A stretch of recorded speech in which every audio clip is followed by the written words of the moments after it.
Fala galerinha, tudo bem? Sejam bem-vindos mais uma vez ao canal Matemática com o Rubão.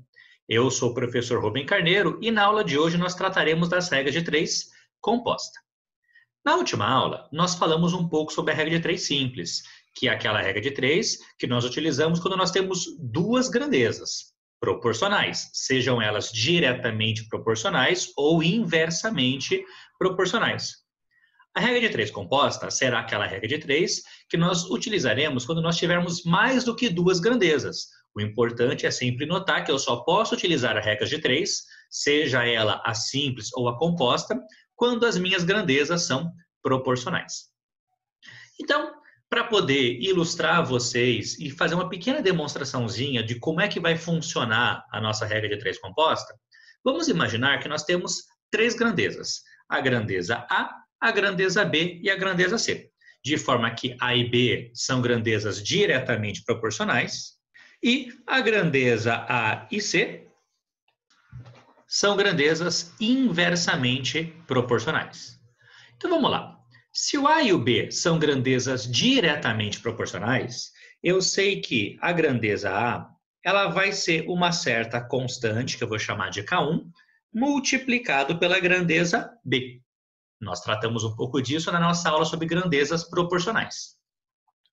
E se a grandeza A e a grandeza C são inversamente proporcionais, significa dizer que a nossa grandeza A vai ser uma certa constante, que eu vou chamar de K2, dividido pela nossa grandeza C, também tratado na nossa aula sobre grandezas proporcionais.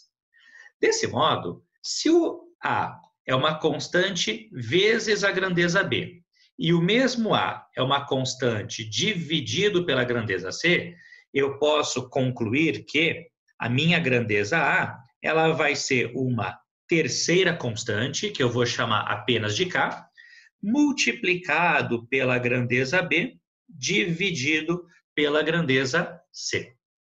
Ou seja, eu consigo montar uma proporção entre a grandeza A e a grandeza B e C. Se eu tivesse grandezas D, E, F e assim por diante, que também fossem proporcionais à grandeza A, eu poderia mantê-los aqui. Então, vezes D, vezes E aqui no denominador e assim por diante. E é isso que eu preciso para poder resolver um exercício. Eu identifico todas as grandezas, observo se elas são grandezas realmente proporcionais, explicitando se são grandezas diretamente ou inversamente proporcionais, para poder montar algo bem parecido com essa relaçãozinha aqui. Vamos lá resolver um exercício de exemplo? Então, eu escolhi uma questãozinha da EPICAR, bastante interessante, como você pode ver no seu quadro. A questão, ela diz o seguinte: se gato e meio comem rato e meio em 1 minuto e meio, quantos gatos comem 60 ratos em 30 minutos? Então, vamos lá. A primeira coisa importante é você observar que nós temos três grandezas: número de gatos, número de ratos e o tempo que os gatos vão demorar para comer os ratos. Então, meu primeiro passo vai ser organizar essas informações em uma tabela. Então, vamos lá? Nossa tabela, nós vamos ter então o número de gatos, o número de ratos e o tempo necessário para que os gatos comam os ratos. Então, a primeira informação que o exercício me passa é que gato e meio, ou seja, 1 gato e meio, comem rato e meio, ou seja, 1 rato e meio, em 1 minuto e meio. Correto? Vou deixar até aqui marcado a unidade de tempo, para depois nós não confundirmos. Aí vem a pergunta: quantos gatos, então, não sei a quantidade de gatos, comem 60 ratos, então, o número de ratos é 60, em 30 minutos. Bom, a primeira coisa importante, quando você vai resolver um exercício com regra de 3 composta, é nós escolhermos uma grandeza para comparar com as demais. Tanto faz escolher o gato, o rato ou o tempo. Eu gosto muito de escolher aquela grandeza onde nós temos a pergunta, aquela grandeza onde nós temos a nossa variável. Nesse caso, eu sei que a minha variável está em gatos. Então, eu prefiro escolher a grandeza gatos para poder comparar com as demais. Mas eu poderia fazer essa comparação com qualquer outra grandeza. Então, a primeira coisa que eu vou fazer é esquecer o tempo. Ou seja, eu vou admitir que o tempo não mudou. E vou comparar somente as grandezas gatos e ratos. Então, imagina o seguinte, tá? 1,5 gatos comem 1,5 ratos em um certo tempo. Se, por exemplo, eu aumentar o número de gatos e o tempo não mudou, significa dizer que eu tenho mais ratos ou menos ratos? Exato, eu vou ter mais ratos, não é verdade? Porque se eu aumentei o número de gatos e aumentei o número de ratos, proporcionalmente, eles vão demorar o mesmo tempo para comer, não é verdade? Então, eu descobri que a grandeza gatos e a grandeza ratos são grandezas diretamente proporcionais, porque as duas estão subindo juntas. Se eu dobrar o número de gatos, dobra também o número de ratos, e assim por diante. Agora, eu vou esquecer a grandeza ratos, ou seja, nós vamos admitir que não mudou o número de ratos e simplesmente comparar a grandeza gatos com a grandeza tempo. Então, se eu tenho mais gatos e o mesmo número de ratos, eles vão demorar mais tempo ou menos tempo para comer todos os ratos? Exatamente, menos tempo. Então, eu descobri que a grandeza gatos, ela é inversamente proporcional ao tempo necessário para eles comerem os ratos.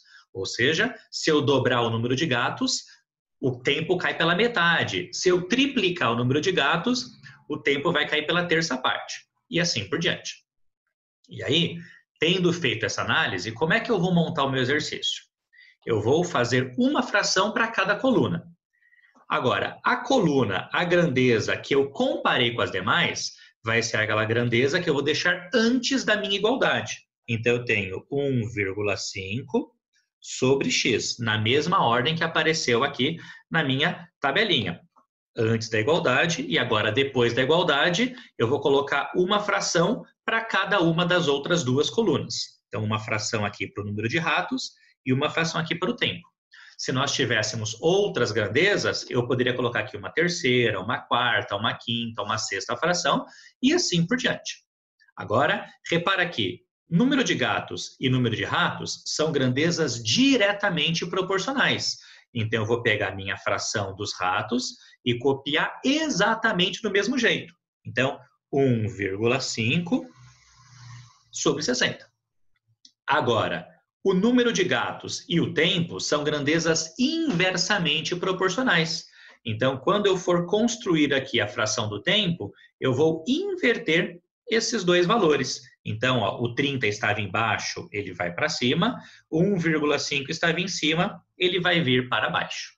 E aí, antes de sair multiplicando, eu acho interessante simplificar. Então, aqui eu sei que eu posso, por exemplo, simplificar 1,5 com 1,5, né? Vai dar 1, eu posso esquecer. E eu sei que 30 e 60 podem ser divididos por 30. 30 por 30 é 1 e 60 por 30 vai ser igual a 2. Desse modo, antes de fazer qualquer tipo de multiplicação em cruz na nossa proporção, eu tenho que 1,5 sobre x é igual a meio, ou 1,5 está para x, assim como 1 está para 2, e a partir daqui eu posso multiplicar em cruz e descobrir que 1 vezes x, que é o próprio x, igual a 2 vezes 1,5, que é igual a 3. 3 é o número de gatos, que é exatamente a pergunta do nosso exercício, ó, nos deixando com a alternativa letra A. Tudo bem? Então, quando nós temos duas grandezas diretamente proporcionais ou inversamente proporcionais, só duas grandezas, eu faço uma regra de 3 simples. Quando eu tenho mais do que duas grandezas diretamente ou inversamente proporcionais, eu faço uma regra de 3 composta. E para isso, eu vou colocar cada grandeza em uma coluna na minha tabela, escolher uma grandeza para poder comparar com as demais, decidindo se são grandezas a cada par delas diretamente ou inversamente proporcionais. A grandeza que eu escolhi para comparar, eu sempre escrevo antes do igual, e todas as outras grandezas eu coloco em frações depois do igual. Se elas são diretamente proporcionais à primeira, eu copio a minha fração exatamente como estava na minha tabela. Se elas são grandezas inversamente proporcionais à primeira, eu inverto a minha fração na hora de copiar. Tudo bem?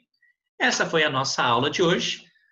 Eu encontro você agora na nossa próxima aula. Um abraço e até lá!